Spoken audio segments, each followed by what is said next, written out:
कि रिजल्ट आ गया आपका? अच्छा, तो आप इतना लेट कैसे जागे? हाँ, रिजल्ट का वेट कर रहे थे? अरे यार, इतना क्या यूं असमंजस की स्थिति रहती है? इतना ज्यादा रहता है कि होगा या नहीं होगा? पेपर देते ही थोड़ा तो एक कॉन्फिडेंस मिल ही जाता होगा कि अपना हो जाएगा कि नहीं हो जाएगा, थोड़ा तो पता चल ही जाता है। चलो कोई नहीं, यहाँ लेट आए पर घर पे तो पढ़ रहे होंगे, या 15-20 दिन खराब ही कर दिए थे? खराब ही कर दिए थे। देर रात दुरुस्त आए, और तो क्या कहा जा सकता है इसके अंदर? भाई कुछ ना कुछ तो हो। तो भाई ठीक है, अब नहीं पढ़े तो अब पढ़ लिया जाए, इतने दिन नहीं पढ़े तो अब से अपने शुरू कर लिया जाए। तो अब तो कम से कम टाइम मत खराब करना। अब तो जो भी आपको पढ़ाई करनी हो, जो भी आपको डिसीजन लेना हो, वो फटाफट आपकी पढ़ाई शुरू की जाए। तो हमने भी आज ये सेमिनार रखा तो यही था कि ये सेमिनार नहीं है, वास्तव में आपकी क्लास ही शुरू करेंगे। तो मैं थोड़ी देर में आपको बता देता हूँ क्या चीज़ें होगी। टॉपर्स है वो, थोड़ा आपको उनसे एक्सपीरियंस ले लेना, जो भी उनकी पूछनी बातें आपको पूछनी हो पूछ लेना। फिर आज से हम आपकी क्लास शुरू कर देंगे। रेगुलर क्लास ली जाएगी 8 घंटे। कितने घंटे? 8 घंटे, वरना तो भाई अपने कर नहीं पाएंगे चीजें, इतना तो होना ही चाहिए। और 8 नहीं, मैं कहता हूँ ये 8 से बढ़ा के 10 ही हो जाएगी। 8 तो मिनिमम मान के चलो कि भाई 8 घंटे तो क्लास लगेगी, वरना भाई होता क्या 10 कैसे हो जाती है मैं बताऊं कि 8 घंटे क्लास ली, अब हमने कहा हम टेस्ट लेंगे आपका। तो कब लिया जाए? या तो उस 8 घंटे क्लास में कटौती कर ली जाए और कटौती करके टेस्ट ले लिया जाए, या 8 घंटे पढ़ लो और बाद में 2 घंटे टेस्ट दे दो। तो पढ़ाई में क्यों कटौती की जाए? पढ़ा जाए और पढ़ने के बाद में वो टेस्ट दे दिया जाए। पर कम से कम वो अपने कोचिंग की ड्यूरेशन तो 10 घंटे हो गई। या उसमें अपने राजी होने वाली सी बात ये हो जाए कि अपने कह दें कि नहीं 6 घंटे की तो क्लास हुई और 2 घंटे का क्या हो गया, टेस्ट। ऐसे ना किया जाए, वैसे किया जाए तो मेरे समझ में ज्यादा अच्छा रहता है, ज्यादा ठीक रहता है वो। क्योंकि हालांकि अभी तक आरपीएससी का ऐसा एग्जैक्टली कुछ भी श्योर नहीं कि भाई मेंस कब है कब नहीं है, ऐसी कोई डेडलाइन नहीं दी इन्होंने। फिर भी मोटे मोटे तौर पर जो अपने पास में बातें आ रही है, जो आपके पास है वही मेरे पास में, कि फरवरी के अंदर मेंस हो सकता है। बाकी ज्यादातर ये है कि नए चेयरमैन सर आएंगे और नए चेयरमैन सर आके बाद में जो भी डिसाइड करेंगे वो होगा। 1 दिसंबर को ये चेयरमैन सर चले जाएंगे और नए चेयरमैन सर आ जाएंगे। पर वो भी जब भी होगा तो फरवरी के आसपास का इनका है कि फरवरी के आसपास हो जाएगा। एक ये था कि मेंस का सिलेबस, तो मेंस के सिलेबस में कोई चेंज नहीं है, वो सेम सिलेबस है। कोई माइनर चेंज यदि उसके अंदर कुछ होंगे, जैसे नहीं है कि योजना आयोग लिखा हुआ इतने सालों से, तब उसको को तो हटाओ यार। जब योजना आयोग देश के अंदर काम ही नहीं करता तो आपने क्यों लिख रखा है? तो उस योजना आयोग की जगह क्या लगा दिया जाए? नीति आयोग लगा दिया जाए। वो वाली चीजें कर ली जानी चाहिए।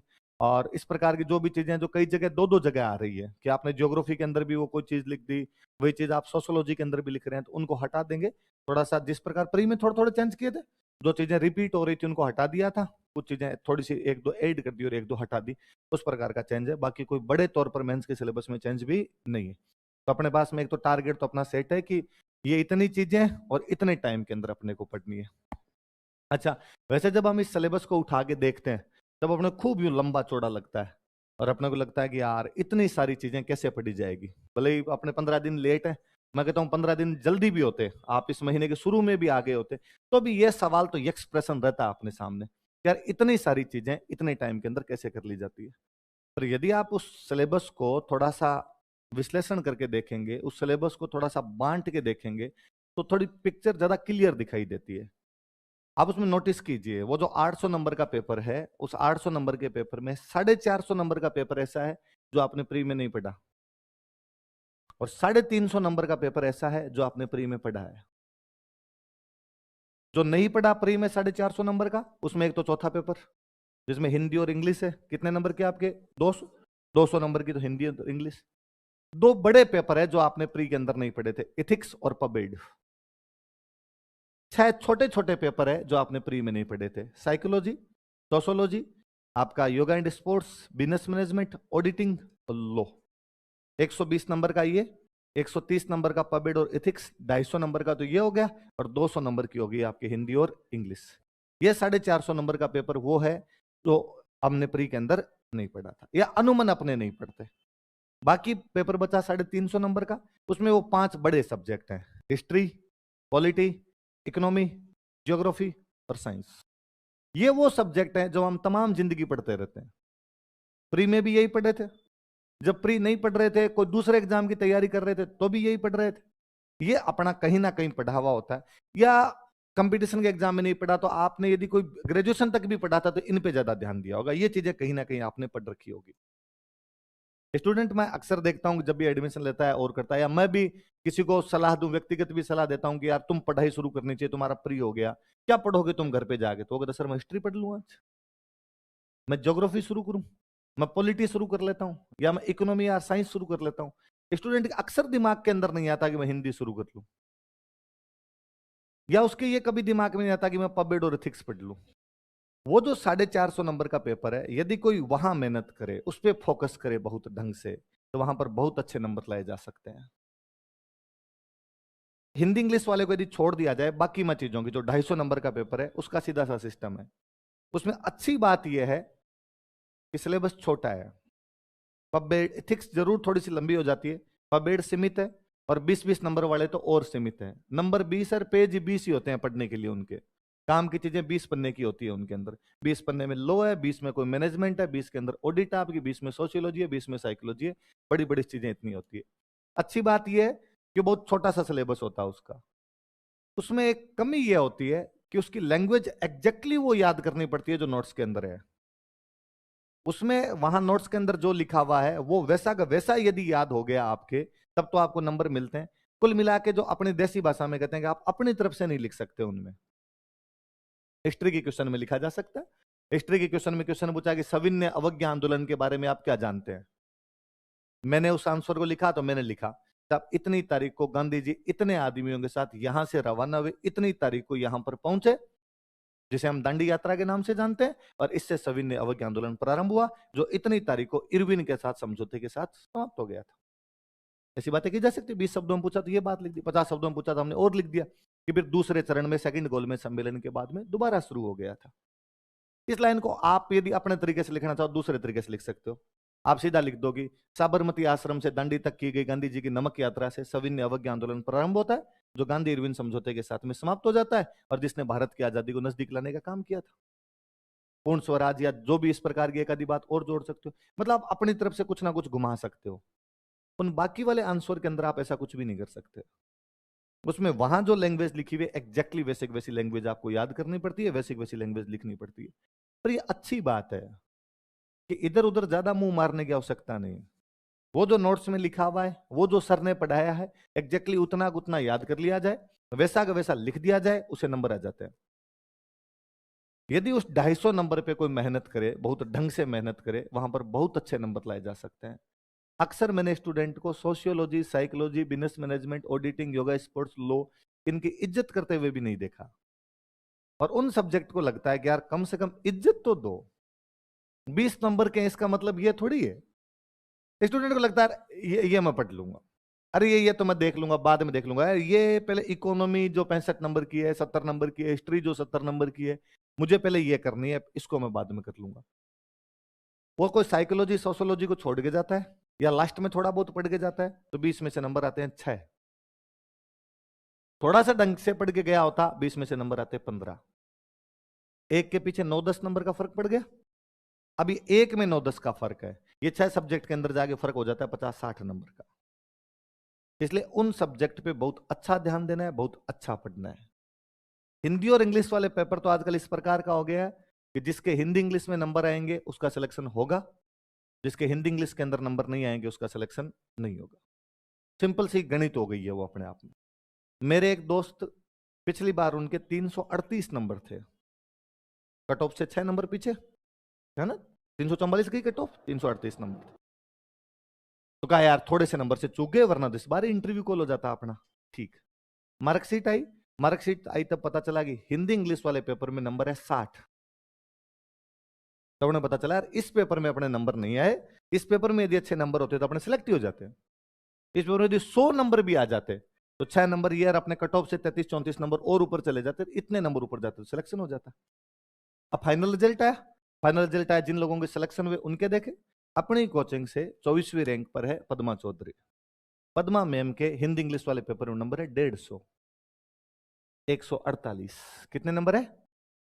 एक दिन मैं और वो मेरे दोस्त दोनों बात कर रहे थे कि एक पेपर में 90 नंबर ज्यादा है, एक पेपर में कितने नंबर ज्यादा है? तो यार ये कहां पूरा करोगे इसको? इसको कंपीट कहां किया जाएगा भाई? वरना होता क्या, जैसे मैं मान लो हिस्ट्री का टीचर हूं, मैं यदि हिस्ट्री का आंसर लिखूं तो मैं ये कह दूं कि यार 70 नंबर की हिस्ट्री है, तो मेरे नंबर कितने आ जाएंगे? तो मैं कहूं भाई मेरे नंबर आ जाएंगे 45 आ जाएंगे, 50 आ जाएंगे। आप यदि पहली बार भी पढ़ के उसका लिखते हो तो आप कहोगे सर हमारे आपके 45 आ रहे हैं, तो 40 आ जाएंगे, 38 आ जाएंगे, मतलब गैप कितना, 6-7 नंबर का। पर वो मुझे ज्योग्राफी नहीं आती यार, तो मैं ज्योग्राफी वाले में 70 में से 40 लाऊंगा, आप ज्योग्राफी वाले में से 47 लेके आ जाओगे, तो इधर आपके 7 नंबर मेरे से हिस्ट्री में कम हुए, तो उधर आपके 7 नंबर ज्यादा हो गए। पर ये 70 नंबर कैसे पूरे हो? ये 90 नंबर कौन से पेपर के अंदर कंप्लीट किए जाएं? इसलिए हिंदी इंग्लिश वाले पेपर के अंदर जिसके जितने नंबर आते हैं वो सिलेक्शन का उतना ही ज्यादा नजदीक पहुंचता है, अपने रैंक को उतना ही अच्छा सा सुधारता है।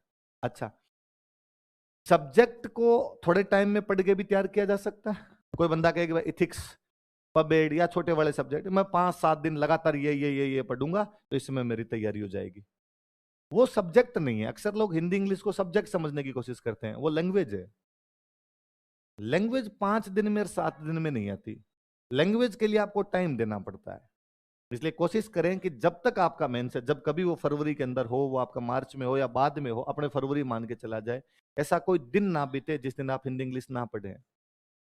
हिंदी इंग्लिश डेली पढ़ी जाए। अब वो मैथमेटिक्स है। पहले आरएस वाले सिलेबस में जब अपने मैथमेटिक्स लगती थी तब स्टूडेंट कहते भाई सेकंड पेपर तैयार कर लेंगे और सिलेक्शन करवा लेंगे अपना। अब यह है कि चौथा पेपर तैयार कर लिया जाए और सिलेक्शन करवा लिया जाए। फिर स्टूडेंट को लगता है हिंदी इंग्लिश के अंदर क्या पढ़ा जाना चाहिए, इसके अंदर क्या करें। आप यदि हिंदी वाला सिलेबस उठा के देखेंगे, मैं दोनों पे अलग लगाता हूं। हिंदी वाले में 120 नंबर की हिंदी है। 120 की हिंदी आप, अच्छा 120 को 3 भागों में तोड़ रखा है। 50 नंबर की व्याकरण है, ग्रामर, 50 नंबर का कंपोजिशन है। नॉर्मल भाषा में कहे तो अपने कहते हैं लेटर है, उसके अंदर ज्ञापन है, कोई निविदा है, पल्लवन है, यही चीज है। और 20 नंबर का उसमें ऐसे राइटिंग।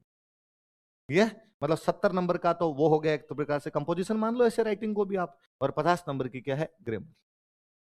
ये जो 50 नंबर की ग्रामर होती है, इसमें पढ़ने लायक केवल संधि होती है।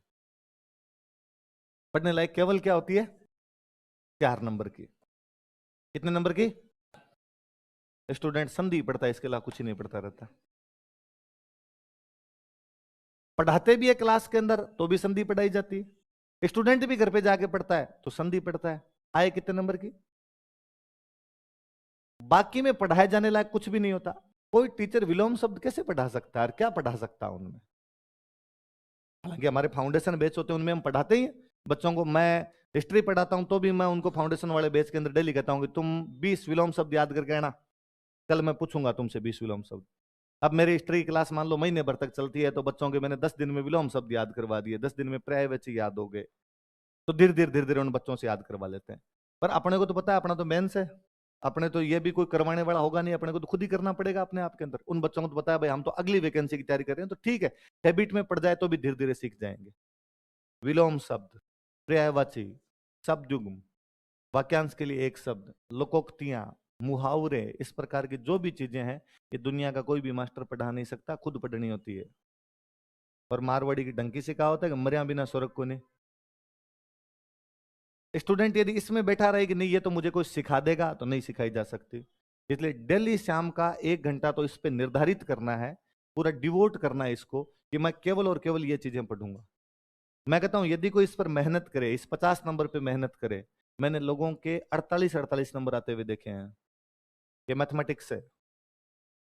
मैथमेटिक्स वाला है कि 2 और 2 को 4 लिखा तो नंबर दे देगा, और 4 नहीं लिखा तो नंबर नहीं देगा। इधर एग्जैक्टली है।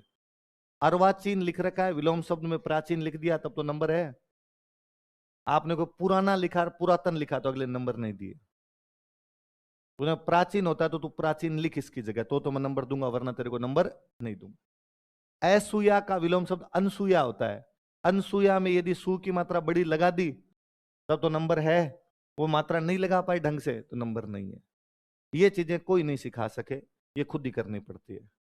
डेली शाम को घंटे भर की प्रैक्टिस की जाए, ये चीजें पढ़ी जाए। जिसमें भी अपने को लगता है यहाँ पर मैं मात्रा की गलती कर सकता हूँ, ये तो मेरा वाक्य नहीं सुना हुआ था, उनको उतार लिया जाए, लिख लिया जाए, उनको बार बार पढ़ा जाए। हो सके तो 2-3 लोगों का एक ग्रुप बनाया जाए, एक दूसरे से पूछा जाए, एक दूसरे से सुना जाए। मैं यहाँ खूब सारे हमारे जब बैच चलते रहते हैं, मेंस के बैच होते हैं, जो पुराने बैच चलते रहते हैं, फाउंडेशन बैच, उन बच्चों को मैं अक्सर देखता रहता हूँ कि कोचिंग खत्म होगी, 1 बजे क्लास खत्म हुई तो भी यहाँ सीडीओ में इधर उधर कहीं ना कोई बैठे रहते हैं। क्यों बैठे हो रहे हैं? सर वो हम हिंदी डिस्कस कर रहे थे, मैं इससे विलोम शब्द पूछ रहा था। ठीक है, वह कर लो, तुम कर लो। बच्चे धीरे धीरे इन चीजों को कर लेते हैं। यदि 50 में से, मत कहता हूं नहीं आएंगे अपने 48, या आदर्श स्थितियों को प्राप्त नहीं किया जा सकता, हालांकि हम प्रयास उसके लिए करेंगे कि हमारे उतने आए, पर ये तो 48 ने, मत कहता हूं अपने 42-43 नंबर भी आए। ये जो 50 नंबर है इसमें से 40 से ऊपर ऊपर नंबर आए अपने, 42-43 नंबर इधर आ जाए। फिर 50 नंबर की बचती है आपकी कंपोजिशन, जिसमें कि लेटर राइटिंग, पल्लवन, संक्षिप्तीकरण, ये चीज है। इसमें निश्चित फॉर्मेट है, ऐसा करोगे तो इतने नंबर, ऐसा करोगे तो इतना नंबर। यदि उन फॉर्मेट्स को याद किया जाए, थोड़ा सा उनकी तरफ और ध्यान दिया जाए, ज्यादा नहीं तो उन 50 में से 32-33 नंबर का जुगाड़ आराम से होता है। फिर 20 नंबर का ऐसे बचता आपका, अगला नहीं देगा, ना करते कोई 8-9 नंबर तो देगा, नहीं लाने 16-17 नंबर, 8-9 नंबर तो दे कोई। भाषा शैली, कई लोगों का पूरा उस पर रहता है कि मैं ऐसे राइटिंग बहुत शानदार से करूंगा, फिर वो ग्रामर छोड़ देता है। ग्रामर छोड़ के जाएगा तो 50 में से नंबर आएंगे 17। ऐसे खूब पढ़ के भी गए तो 20 में से नंबर आ गए 13। ठीक ठाक सा करके गए तो भी 20 में से नंबर आ गए 7-8। तो फर्क कितना पड़ा? 5-6 नंबर का। ग्रामर छोड़ के गए तो नंबर आएंगे 20, पढ़ के गए तो नंबर आएंगे 45, तो फर्क कितने गए? 25। इसलिए ये देखिए कि आपके नंबर कहां बन सकते हैं और कहां नहीं बन सकते हैं, इन चीजों पे ध्यान दिया जाए। हम तो खुद जब आपकी कल से क्लास लगाएंगे, हम पूरा इस पर फोकस करेंगे कि आप इन चीजों को पढ़ें, जिन चीजों में नंबर आ सकते हैं। इस बार जैसे प्रीलिम्स के अंदर हमने बाकायदा हमारे सब बच्चों को कहा था कि हिस्ट्री नहीं पढ़ के जानी, एक सिंगल बच्चा प्री में हिस्ट्री ना पढ़ के जाए। 4 पोथे हैं, ancient, medieval, modern, Rajasthan. 4 register पढ़ने के बाद क्वेश्चन आते हैं 8। इकोनॉमिक सर्वे एक पन्ना, वो एक रजिस्टर पढ़ना है, एक रजिस्टर पढ़ने के बाद क्वेश्चन आते हैं 20। और उधर जो 8 क्वेश्चन आएंगे फिर भी संभावना नहीं है कि 8 के 8 सही होंगे कि नहीं होंगे। कनकलता बरुआ वही जानते हैं कहां से लाए, नॉर्मली नहीं पढ़ते अपने, इतनी डेप्थ में जाके हिस्ट्री नहीं पढ़ते, तो कनकलता बरुआ नहीं पढ़ी अपने। पर उधर इकोनॉमिक सर्वे वाले के अंदर है, इकोनॉमिक सर्वे वाले के अंदर हो जाएगी चीजें। मैं इस बार, हमारे विकास सर अभी क्लास लेने के लिए आएंगे आपको साइकोलॉजी, मैं उनको कह रहा था कि मेरिट 80 से 85 आपकी वजह से चली गई। ये मेरिट तो 80 के आसपास ही जानी थी, इस बार ये 85 है ना, इसका कारण आप हो। कैसे? यार इकोनॉमिक सर्वे पूरे राजस्थान को बढ़ा दिया, ऑनलाइन पे इतना इकोनॉमिक सर्वे पढ़ाया कि सब बच्चे याद कर गए। ये 5 नंबर आपके इकोनॉमिक सर्वे ने बढ़ा दिए, वरना ये मेरिट 5-1 नंबर और कम रह जाती यार। वो याद किया जा सकता है, बच्चों ने खूब सारा याद किया, बच्चों ने याद किया तो उनके नंबर भी आए अपने आप के अंदर। तो ये कि ये चीजें इधर है, इधर भी देखा जाए कि अपने को क्या पढ़ना और क्या नहीं पढ़ना है। कहने को कह सकते थे प्रीलिम्स में बच्चों को कहते हिस्ट्री पढ़ो तुम सारे के सारे, तो बच्चा फिर 3 महीने में हिस्ट्री पढ़ता, और तो दूसरा सब्जेक्ट कोई कैसे ही पढ़ लेता अपने आप के अंदर। आप पढ़ लेंगे, मेंस के अंदर पढ़ लेंगे, क्योंकि मेंस में हिस्ट्री छोटी हो जाती है, प्रीलिम्स में फैक्ट होते हैं। फैक्ट अपरंपार है भाई, अथाह है, उसका कहीं दूर दूर तक भी था नहीं लगे अपने को। यहां फिक्स है कि अपने क्या क्या पढ़ना है, धर्म सुधार आंदोलन के कारण, परिणाम, प्रकृति और सफल क्यों नहीं हो पाया, असहयोग आंदोलन के कारण परिणाम, सविनय अवज्ञा आंदोलन के कारण परिणाम, भारत छोड़ो आंदोलन के कारण परिणाम, क्रांतिकारी, साम्यवादी, आजाद हिंद फौज, मोटी मोटी बातें अपने को पता है, ये बातें पढ़नी है, ये चीजें आएगी। अब हिस्ट्री ले दे के 10 दिन का खेल है, वो भी वो हिस्ट्री है जो हमने कहीं ना कहीं थोड़ी बहुत पढ़ी है, इसलिए उसके अंदर यदि थोड़ी मेहनत कर लेंगे तो भी अपने उसके अंदर अच्छे नंबर लाए जा सकते हैं। पर ये जो बाकी वाले सब्जेक्ट हैं, इनके अंदर जम के मेहनत करनी पड़े तभी नंबर आए, वरना नंबर नहीं है। तो हिंदी वाले में यदि कोई ग्रामर में 42-43 नंबर लाए, यदि कोई आपकी कंपोजिशन वाला बीच वाला पोर्शन बचता है उसके अंदर कोई यदि आपके 30 के आसपास नंबर है, 30-32 के आसपास नंबर है, और आपके इधर जो ऐसे वाला बचता है 8-9 नंबर के आसपास, उसमें तो भी ये नंबर यदि आप जोड़ोगे तो 82-83 नंबर के आसपास पहुंचते हैं। 80 से ऊपर ऊपर नंबर होंगे आपके हिंदी के अंदर। इंग्लिश वाले में अब सिस्टम बड़ा जोरदार ये होता है कि हिंदी वाला इंग्लिश इसलिए नहीं पढ़ता कि वो मान के चलता कि उसे आएगी नहीं, इंग्लिश वाला इसलिए नहीं पढ़ता कि वो मान के चलता उसे आती है, जबकि बातें दोनों गलत है। न तो हिंदी वाला जो ये मान के चलता है कि उसे आएगी नहीं, ऐसा कभी नहीं होता है। इंग्लिश के अंदर थोड़ी सी मेहनत कर ली जाए तो नंबर मिलते हैं, क्योंकि इंग्लिश की कॉपी चेक करने वाले सर को ये पता होता है कि बच्चा अपने राजस्थान का है और इसको ज्यादा नहीं आती है। बेनिफिट ऑफ डाउट नाम की भी कोई चीज होती है अपने आप के अंदर, और वो वहां पर आपको मिलता है। तो यदि थोड़ी भी आप ढंग से लिखते हो तो वो नंबर देते हैं आपको, अच्छे नंबर देते हैं आपको। ग्रामेटिकल मिस्टेक ना की जाए, थोड़े सिंपल सिंपल से वर्ड ले लिए जाएं, लेकिन थोड़े सेंटेंस फ्रेमिंग सही कर ली जाए तो नंबर वहां पर आते हैं। 20 नंबर की तो ग्रामर सीधी सीधी इधर भी आती है, वो ग्रामर है जो आप 6ठी क्लास से पढ़ते आए थे। Active passive direct indirect models article same चीजें हैं, थोड़ा सा उनका अप्रोच चेंज होती चली जाती है। थोड़ा सा दिमाग लगाओगे आपको लगेगा ये चीजें मैं कर सकता हूँ। कोई ग्रामर में इधर नंबर ला सकता है, ज्यादा नहीं तो इतने प्रयास तो करने हैं कि कम से कम आधे नंबर तो आए उसके, और आते हैं आधे। मैं पिछले 2-3 अटेम्प्ट से देख रहा हूँ कि बच्चे इतने नंबर लेके आते हैं, 80 में से 40-42 नंबर के आसपास का तो हो, और ये हिंदी मीडियम वालों के भी आ जाएंगे। इंग्लिश वाले तो आप प्रयास करोगे आप और आगे पहुंचोगे, वो मैं कह सकता हूँ कि आप हिंदी में थोड़ा सा हिंदी वालों से पीछे रह जाएंगे। हालांकि ऐसे बच्चे भी होते हैं जो दोनों में बराबर नंबर लेके आ जाते हैं। मैंने पिछली बार खूब सारे इंग्लिश मीडियम के बच्चों के 125 के आसपास नंबर देखे, 125 से ऊपर ऊपर नंबर देखे जो सिलेक्ट हुए। इसका मतलब उसके हिंदी इंग्लिश में बराबर बराबर आए, कहीं ना कहीं दोनों में अच्छे नंबर आए, तभी तो 125 से बाहर निकला। 148 पद्मा मैम वाला जो बता रहा हूँ एक्सट्रीम है, अपने वहां तक नहीं जाए पर 125-30 तो नंबर तो लाए। और ये तो मैंने जोड़ के बताया 125-30 भी नहीं है, ये 120 के आसपास नंबर है। ये 80-82 नंबर आ जाए आपके हिंदी वाले पेपर के अंदर, 40-42 नंबर के आसपास में आप वहां तक पहुंचते हो, और ऐसा किया जा सकता है। ऐसा मैंने हिंदी मीडियम के बच्चों करते हुए देखा है कि 80 में से 48 नंबर आ गए, 80 में से आपके 44 नंबर आ गए, 80 में से 51 नंबर आ गए, वहां तक पहुंच पा रहे हैं वो। थोड़ा थोड़ा ध्यान देके डेली आधे पौन घंटे पढ़ के, कि अपने को पता है कि वो हमारे एक सीनियर अक्सर बताया करते थे कि वहां अपने को ऐसे लिखना है। तो कहते यार हिंदी मीडियम वालों के लिए तो सबसे बड़ी दिक्कत ये होती है कि अपनी वोकेबलरी नहीं होती है, और अपने को वहां शब्द ही दिमाग में नहीं आता कि अब इसके लिए यूज क्या लूं। हिंदी के अंदर तो खूब सारे अच्छे अच्छे वर्ड यूज में आ जाते हैं, पर वहां वर्ड यूज में अच्छे नहीं आते। उनका याद कर ले, 5-7 ऐसे याद कर ले तू, जैसे उनका एक मीडिया पे याद कर ले, एक एनवायरमेंट कंजर्वेशन पे याद कर ले, एक विमेन एम्पावरमेंट पे याद कर ले, एक पत्रकार मीडिया तो हो ही गया, ऐसे 2-4 टॉपिक पिछले सालों के अंदर जो भी आए हैं प्रदूषण पे याद कर ले, पिछले सालों में जो कोई टॉपिक है उन पे याद कर ले।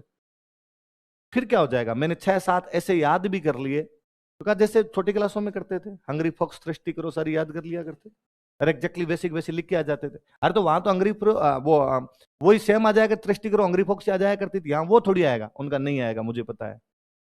तू मीडिया याद करके जाएगा, वहां लोकतंत्र आ जाएगा। तो फिर क्या करेंगे, तो भी मीडिया वाला लिख देना। क्यों, तो कम से कम उसमें ग्रामेटिकल मिस्टेक तो नहीं है, क्या ग्रामेटिकल मिस्टेक तो नहीं है। तो चेक करने वाले सर को उस टाइम ये लगता है कि बच्चे को इंग्लिश तो आती है, टॉपिक समझने में थोड़ा गड़बड़ हो गया था, और थोड़ा उधर ऊपर डेमोक्रेसी लिखा हुआ है तो अपने सेंटेंस फ्रेमिंग करे, जहां मीडिया लिखा हुआ है वहां 4-5 बार डेमोक्रेसी डेमोक्रेसी लिखना, और जहां डेमोक्रेसी लिखा है उसके नीचे अंडरलाइन करना। कुछ नहीं से तो कुछ होना ज्यादा अच्छा है ना। वरना तुम क्या करोगे, वरना अब तुम लोकतंत्र का लेख लिखने बैठे, डेमोक्रेसी का लेख लिखने बैठे, दो लफड़े हैं। एक तो इंग्लिश नहीं आती, तो उसकी वोकेबलरी नहीं आ पा रही है, फिर सेंटेंस फ्रेमिंग भी उसकी सही नहीं हो पाएगी, तो गलत लिखोगे सेंटेंस, इज की जगह आर लग रहा है, आर की जगह एम लग रहा है, तो पढ़ने वाले के सामने तुम्हारा भेद खुलता है कि अंग्रेजी नहीं आती। वरना मीडिया वाला लिखा लेकिन उसमें इजेमार गलत नहीं है, अपने तो याद करके गए थे घर से, उसके अंदर स्पेलिंग्स मिस्टेक्स नहीं है कुछ भी, सर को लगता है कि अंग्रेजी तो आ रही है बच्चे को, तो टॉपिक पढ़ने में गड़बड़ होगी। कोई नहीं, लोकतंत्र मीडिया एक जैसी सी चीज होती है, अपने आप के अंदर पार पड़ जाएगी, उसके अंदर चला लेंगे अपने। उधर प्रदूषण वाला याद करके गए थे, उधर ग्लोबल वार्मिंग आई, 2-4 बार ग्लोबल वार्मिंग ज्यादा लिखनी है, शुरुआत वाला सेंटेंस में जी बड़ा करके यूं लिखना है, ताकि अगले को लगे कि मुद्दे से भटक तो नहीं रहा है, बाकी अंदर चीजें वो की वो लिखनी है अपने को। तो नंबर लाए जा, ये जुगाड़ है नंबर लाने के, और नंबर लाते हैं लोग इसी प्रकार नंबर लाते हैं।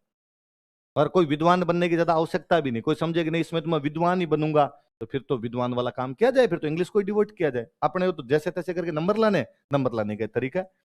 इधर कोई 120-25 नंबर लेके आए, वो उधर छोटे वाले सब्जेक्ट और पब्लिक एथिक्स को मिला के फिर 250 नंबर का पेपर होता है, और आधे नंबर आ जाए, आधे 250 को है तो आधे आए तो कितने आए, 125 वो, और 120-25 के आसपास है, कितने नंबर हुए, 250।